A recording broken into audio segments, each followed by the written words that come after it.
hoje por volta de 9 horas, quando começou a ficar tudo preto, eu comecei a orar e falei, Senhor, manda a chuva 11 horas, para não atrapalhar os irmãos para virem para a igreja. E a gente começa a pedir as coisas a Deus, para que Deus torne mais fácil a vida da igreja. Quando na verdade, meus irmãos, enquanto nós estivermos aqui neste mundo, o príncipe e o senhor deste mundo vai dificultar a tua vida, para que você não esteja na igreja. É com a doença, é com o problema, é com o trânsito, é com a chuva, é com o sol. Mas se você estiver avivado com o Senhor, aleluia, tratando da sua vida pessoal com o Senhor, nada pode te separar do amor de Jesus. Nada pode te separar do amor de Jesus. Nada vai te separar do amor de Cristo. Eu tenho para mim que esse tem sido o grande momento da igreja, para a igreja mostrar que é a igreja. Eu penso ainda e finalizo, porque eu quero pregar lá no livro de João, capítulo 1, verso 4 e 5, falar sobre a luz. Eu penso que todas as vezes que a igreja vê um desafio, e seja ele qual for o tamanho desse desafio, qual for a dimensão desse desafio, ele é proporcional à capacidade daquele lugar, daquelas pessoas, de suportarem e de superarem todos os seus desafios, todos os seus problemas. Deus lança sobre você, de maneira que você possa suportar e superar. Nós temos prova presente hoje. Hoje, quando eu vi o Pedro aqui, muito me alegrou o coração, porque Deus deu a ele uma prova que ele suportou e superou para a glória do nome do Senhor Jesus Cristo. Que Deus abençoe aos irmãos, aos familiares, ao Aurélio, a Fabiane, a vovó e ao Pedro, por aquilo que Deus tem dado a eles como oportunidade de glória e manifestação do amor de Deus. João, capítulo 1, versículo 4 e 5. Cadê o Lucas Pimentel? Ele estava na igreja? Precisou sair, né? Eu ia pedir a ele para fazer a leitura do texto de João, mas eu vou convidar o irmão Laerte. Por favor, pastor Laerte, vem aqui.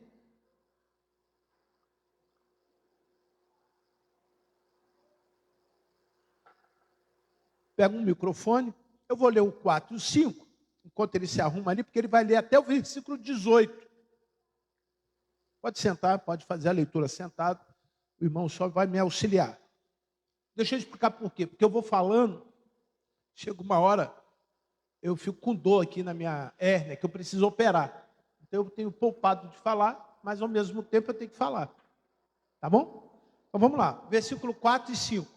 A vida estava nele e a vida era a luz dos homens. Presta atenção, quando o pecado chegou no homem, o que o pecado tirou do homem? A visão espiritual. Nós temos inúmeros textos no Novo Testamento, baseados nas cartas de Paulo, principalmente, falando que a cegueira, presta atenção, irmão, em nome de Jesus, presta atenção nisso. A sua vida na mão de Deus, a primeira coisa que acontece é Deus tratar da sua cegueira espiritual. Às vezes nós queremos entender o mundo espiritual e nós não conseguimos entender o mundo espiritual porque estamos o quê? Cegos espiritualmente. Aí atrapalha no relacionamento, em casa, no trabalho, com tudo. Como que uma pessoa era vista no tempo de Jesus, os cegos? Eles herdaram aquilo por conta do pecado. E Jesus ensina algo especificamente a esse respeito. Que não é isso. Não era isso. A cegueira é o resultado da ausência de Deus na vida de um homem. A cegueira espiritual é a ausência de Deus na vida de uma pessoa. Algumas vezes nós somos levados a tratar determinados assuntos como se nós tivéssemos conhecimento pleno da ciência a respeito daquele tema. E aí, olhando na internet, eu não posso deixar de fazer a referência para que você depois busque lá e... É verdade, o que o pastor falou está lá na internet mesmo, é verdade. Chega-se à seguinte conclusão: 4 principais propriedades da luz. A primeira, intensidade. Quando o pecado entrou no homem, o homem perdeu a sua intensidade. Ficou o quê? Fraco. 2, direção. Propriedade da luz. Quando o pecado entrou no coração do homem, o homem ficou sem o quê? Direção. Perdido, andando de um lado para o outro, batendo cabeça aí para todo lado. Terceira, frequência. E aí eu fiquei imaginando, por uma questão lógica e física, que frequência é onda, né? É onda. A frequência é onda. A igreja tem uma rádio, 91.5, Rádio Tropical FM. Só que a potência dela dá uma quantidade de frequência. A potência dela só chega até o centro da cidade.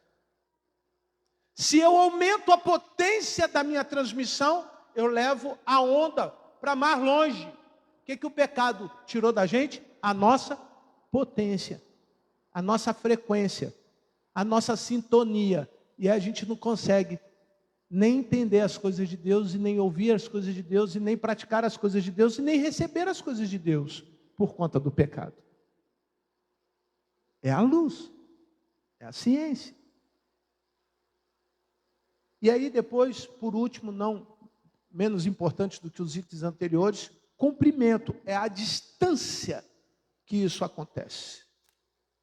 Existe uma velocidade, e eu não quero entrar nos detalhes, porque às vezes você fala assim, para que tanta informação? Porque o pecado tirou a sua intensidade, tirou a sua direção, tirou a sua potência, a sua frequência. Você não consegue sair de determinadas bolhas. E o comprimento, ou seja, você vê e sabe, você consegue medir a distância que você está de Deus, porque está longe da luz de Jesus. A vida estava nele, e a vida era a luz dos homens. O pecado tirou a vida. Verso 5. A luz resplandece. Aqui é um conceito também ligado à física. Resplandecer. Eu vou falar um pouquinho sobre isso. Nas trevas. E as trevas, leiam por favor. As trevas não prevaleceram contra quem? Ela, contra a luz. Mas aqui tem um princípio que precisa ser entendido. Resplandecer. Essa é uma verdade que Jesus disse isso para mim e disse para você no momento que entrou na nossa vida.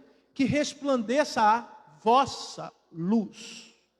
Que você possa, nesta manhã, compreender o objetivo central daquilo que eu tenho para ensinar aos irmãos e resplandeça a sua luz. A grandeza da luz, ela vem através de 3 características. A primeira é o brilho. Olha como que o diabo é sujo. O que o homem perdeu com o pecado? O brilho. O que mais afasta hoje o homem de Deus chama-se sucesso, brilho. Quanto mais brilho uma pessoa tiver, quanto mais luz, holofote essa pessoa tiver, quanto mais fama, seguidores essa pessoa tiver, menos ela quer estar perto de Deus. Então o diabo, sabendo disso, oferece o quê? Brilho para a pessoa. Mas diga comigo agora assim, somente o brilho de Jesus me interessa. Vamos repetir com uma alegria? Somente o brilho de Jesus me interessa. Somente a luz de Jesus. Nenhuma outra luz, se alguma coisa estiver fazendo que está aparecendo mais do que Jesus, eu devo parar de fazer. Ainda que resplandeça o brilho, que tenha como propriedade essencial a cor, ali está bem claro, trevas e luz. Ali existe a definição de que tipo, de que lado, de como isso deve ser. Lembre-se de uma coisa, que os que andam na luz por causa de Jesus. E se andam na luz, ele consegue ver o buraco, consegue ver o abismo, consegue ver as artimanhas espirituais de Satanás para destruir a sua casa. Quem anda na luz, anda. Alguns estão precisando andar. E nas trevas? Quem anda nas trevas? Cai, tropeça, não vê o buraco. Está suscetível aos principados das trevas, aos príncipes dominadores do mundo das trevas. É um prejuízo enorme para quem anda nas trevas. Ontem eu fui levar o Felipe para cortar o cabelo, e tinha um grupo de pessoas cortando o cabelo, e um menino, conversando com outro, disse assim: ó, eu já falei para o teu irmão sair da bandidagem. Quando eles acabaram de sair dali, cortaram o cabelo e foram embora, o barbeiro falou assim: só que não deu tempo, pastor, porque o menino foi morto, foi primeiro preso, depois assassinado. E agora eles, agora aqui, todos estão no mesmo caminho. É trevas gerando mais trevas. É mal gerando mais coisa ruim. Se não tiver alguém para lançar a luz no meio das trevas, eles nunca vão sair das trevas. É o amigo que bebe, que leva o teu filho para beber, é a menina que é prostituta, que leva a sua filha para prostituir, é o menino que fuma, que leva o teu filho para fumar, é o outro que faz a coisa que você sabe que está errado, mas se você que tem a luz não lançar a luz na vida dele, vai ter alguém que tem as trevas, que vai lançar trevas. Vai destruir a vida do teu filho. Vai destruir a casa, vai destruir a família, vai destruir os seus valores, porque a luz toma conta de um jeito, mas as trevas é avassaladora. Quem vence é a luz, mas as trevas já está aí. O império já está estabelecido. O reino de Deus ainda está sendo estabelecido. Essa é a mensagem física dessa manhã. Mas vamos entender agora a mensagem espiritual. Por favor, de 1 a 18. Agora você pode ficar de pé. Isso. Volta, por favor, irmã Cristiane. Ele só vai ler de 1 até o versículo 18. No princípio era o Verbo, e o Verbo estava com Deus, e o Verbo era Deus. Ele estava no princípio com Deus. Todas as coisas foram feitas por Ele, e sem Ele nada do que foi feito se fez. A vida estava nele, e a vida era a luz dos homens. A luz resplandece nas trevas, e as trevas não prevaleceram contra ela. Houve um homem enviado por Deus, e o nome dele era João. Este veio como testemunha para testificar a respeito da luz, para que todos viessem a crer por meio dele. Ele não era a luz, mas veio para dar testemunho da luz. A verdadeira luz que, vindo ao mundo, ilumina toda a humanidade.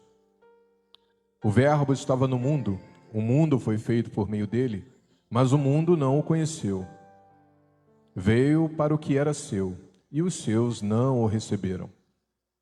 Mas a todos quantos o receberam, deu-lhes o poder de serem feitos filhos de Deus, a saber, aos que creem no seu nome, os quais não nasceram do sangue, nem da vontade da carne, nem da vontade do homem, mas de Deus. Aleluia.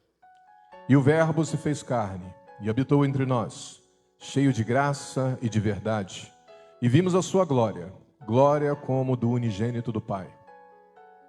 João dá testemunho a respeito dele e exclama: este é aquele de quem eu dizia, ele vem depois de mim, mas é mais importante do que eu, pois já existia antes de mim. Porque todos nós temos recebido da sua plenitude graça sobre graça. Porque a lei foi dada por meio de Moisés, a graça e a verdade vieram por meio de Jesus Cristo. Ponto. Até o 17. Obrigado. Repita a última frase do versículo 17. A graça e a verdade vieram por meio de Jesus Cristo. Primeira lição, queridos, daqueles que estão com a sua vida na mão de Deus e que querem terem a sua visão espiritual restaurada. Versículo 11. Versículo 11.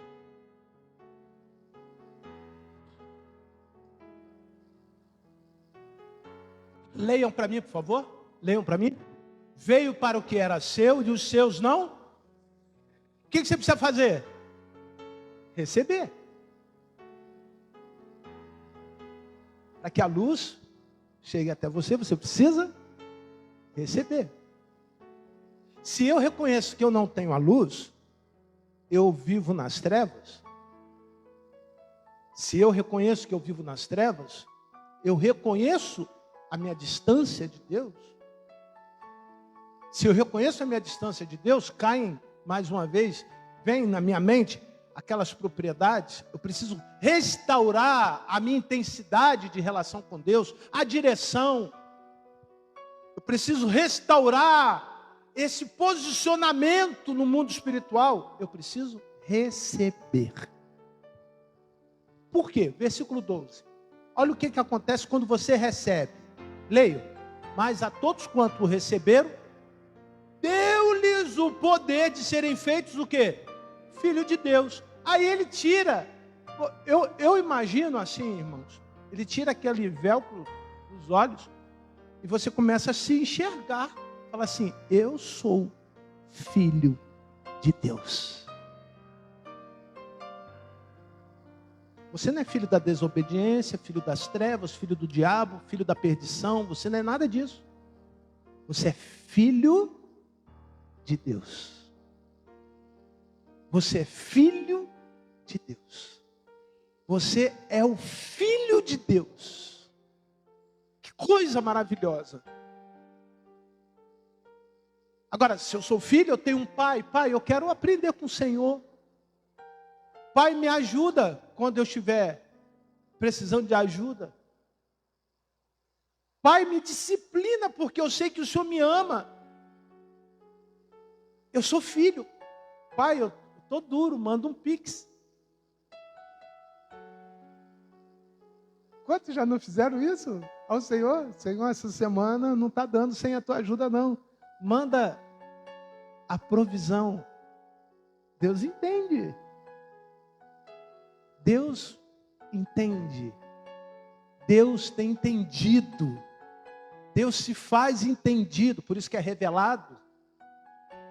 Deus se mostra, porque Ele é Pai.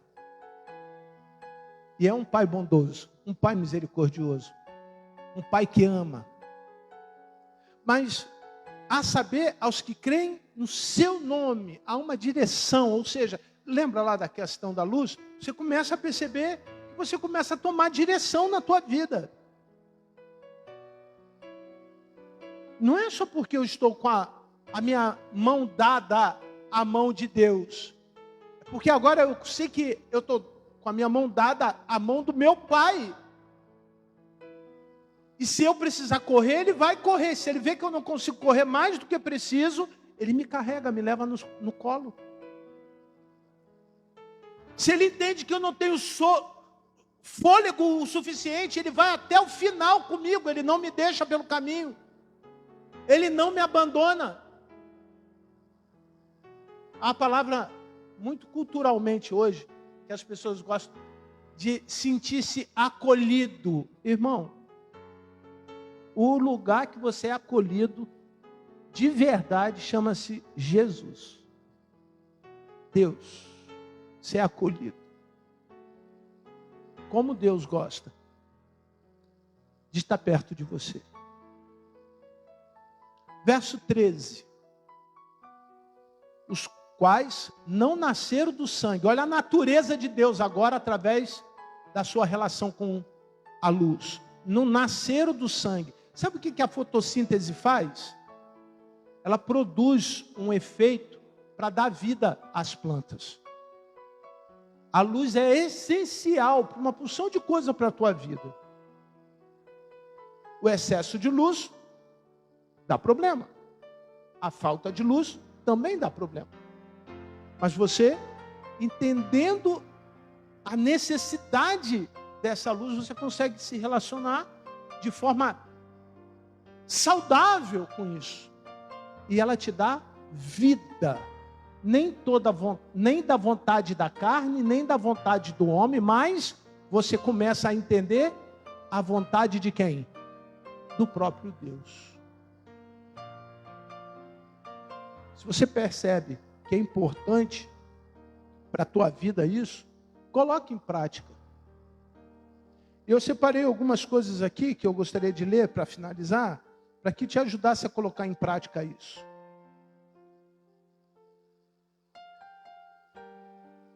A natureza de Cristo, a luz, é uma verdade que precisamos receber e que existe naturalmente, percebam, uma guerra entre a luz e as trevas para que você não consiga enxergar a importância de Jesus na tua vida. E no momento em que você não consegue enxergar a importância de Deus na sua vida, você perde tudo que é de mais importante para que você possa viver nesse mundo.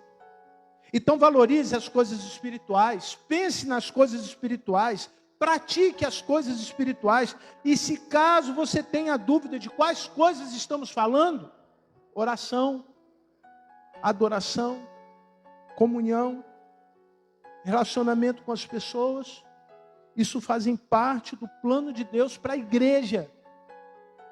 É com a sua convivência com Cristo que você vê o quanto de Cristo você tem dentro do seu coração. E a vitória, através das promessas, são inevitáveis. À noite eu quero falar sobre o cego de Jericó. Você vai conseguir compreender mais um pouquinho a respeito da importância de se ver livre da cegueira espiritual. Feche os seus olhos. Peça ao Senhor para lhe revelar. Revelação é o procedimento em que Deus bota a luz onde está escuro. Isso que é revelação. Revelar ao seu coração aquilo que você precisa para estar mais na dependência do Espírito Santo de Deus. Depender mais dele e menos de você. Mais da saúde espiritual do que de qualquer outra saúde. Mais dos recursos espirituais do que qualquer outro recurso. Mais da pessoa dele de qualquer outra pessoa. Peço ao Senhor para lhe dar mais intensidade, para lhe dar mais direção, para lhe dar mais frequência, para esticar mais esse comprimento entre você e Deus, para acender o seu brilho, renovar a sua cor e tornar isso vibração. A luz vibra. Essa é a alegria que nós queremos para este lugar. Nós comunicamos a nossa vibração. Nós comunicamos a nossa luz através daquilo que cantamos, da forma como oramos, da maneira como nos comportamos no ambiente religioso, da forma como praticamos a nossa fé na nossa sociedade. Nós vibramos.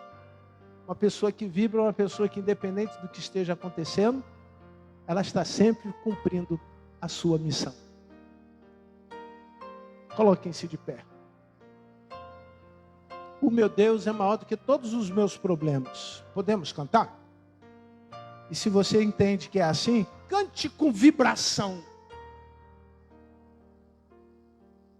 O seu Deus é maior do que todos os seus problemas. E aqui neste lugar, Ele conhece.